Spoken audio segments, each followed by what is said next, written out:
বন্ধু, কোথায় যাচ্ছিস? আর ভাই বলিনি, মন মেজাজ প্রচুর খারাপ। এই কয়েকদিন একটু ঘুরতে যাচ্ছিলাম জানিস। তোর মন মেজাজ খারাপ কেন? তোর তো কদিন পরে বিয়ে হওয়ার কথা। আর কম করে তো 52টা দেখেছি, এটা তো মানতেছি। আর ওরা ভালো না, আমার পছন্দ করছে না, বুঝলি বন্ধু। তুই চমকাস না, ওরা সকলে চমকে যাচ্ছে। বলিস না, মেয়ের মা আর বাপরা ভালো না, মেয়ে দিচ্ছে না, বুঝলি। কি করবে করবো, ওই জন্য মনটা খারাপ। আর ভাই সবে তো 52টা দেখেছি, দেখ 99টা গিয়ে হয়তো তোর লাখ ঠেকবে। হ্যাঁ তুই ঠিক বলিস, হয়তো 99টাকে ঠেকতেই পারে, কিন্তু না, সামনে বুধবার একটা দেখাশোনা আসছে, ওখানটা দেখবি গোল মেয়ে। যাচ্ছে না, যা আমার কপালে একটু হাতটা বুঝে যা, সাথে আমারও কপালটা খোলে। তোর মতো আমারও সেম কেস। ঠিক আছে নে, তুই এত করে বলছিস যখন, তোর হাতটা বুঝলে দিচ্ছি, যদি বা আমার মতন তোর কপাল হয়, দেখবি তোর এবারে 172টা গিয়ে মেয়ে দেখে তোর বিয়ে হবে। ঠিক আছে, চলে যাচ্ছি।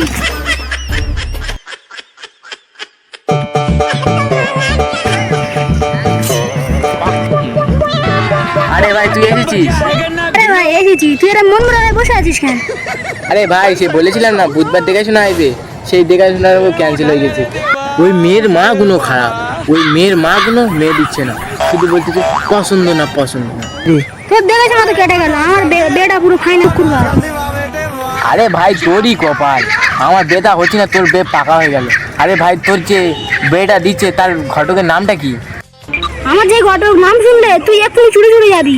অনেকজনের বেঁধেছে, কোটি কোটি মানুষের বেঁধেছে, হিন্দু মুসলিম সকলের বেঁধেছে, কিন্তু একটা প্রবলেম আছে।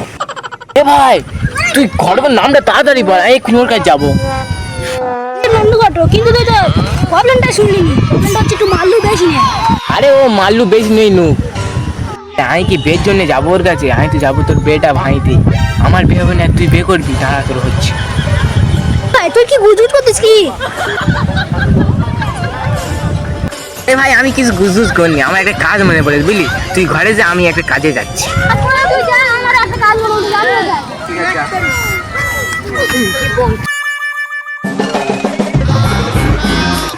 ও ঘটক মশাই।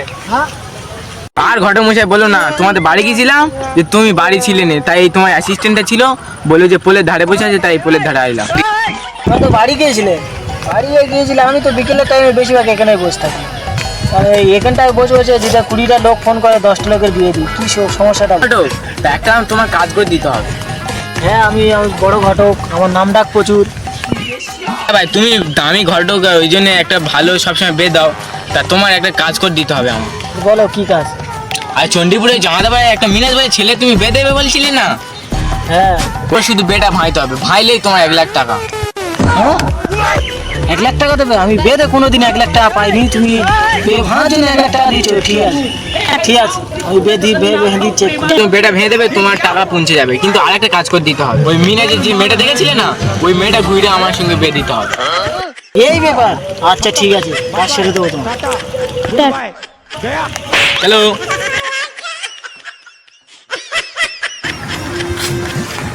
কই রে মিনা? আরে মিনা তোর মন খারাপ কেন? আর ভাই কি বলবো, সেই মেয়ের বাপটা আবার বেটা ভেঙে দিল।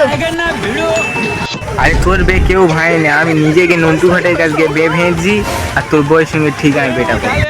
আরে ভাই তোর বেটা ভেঙে গেল, আমার খুব আফসোস হচ্ছে রে, আমার বেটা ভেঙে গেল তো, আর তোরও বেটা ভেঙে গেল, কিন্তু এই 68টা মেয়ে দেখার পরে বে ঠিক হয়ে গেছে, আমার এই শুক্রবার দিন বে। হ্যাঁ তোর বেটা ঠিক হয়ে গেল, তোরই কপাল, আমার ভাগ্যটাই বিশাল খারাপ।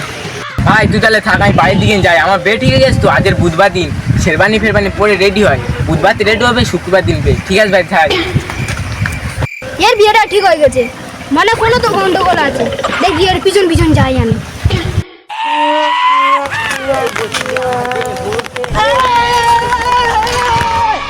কি মজা, মিনাজের যার সঙ্গে বে হয়েছিল তার সঙ্গে আমার বে ঠিক হয়ে গেছে, ওর বে তো ভেঙে দিয়েছি নন্টু ঘাটের কাছে গিয়ে আমি, ও কিন্তু কিচ্ছু জানে না। যাই আনন্দে গিয়ে এখন শেরবানি ফেরবানি পরে রেডি হয়, মিনা কিছু জানে না, বেটা এমনিই করে নেবো। আমার সাথে ঝাড় হচ্ছে না, তোর সাথে কার বিয়ে হচ্ছে?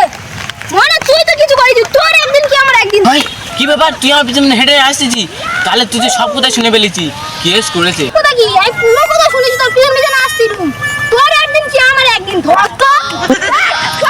Guys, in sound effects.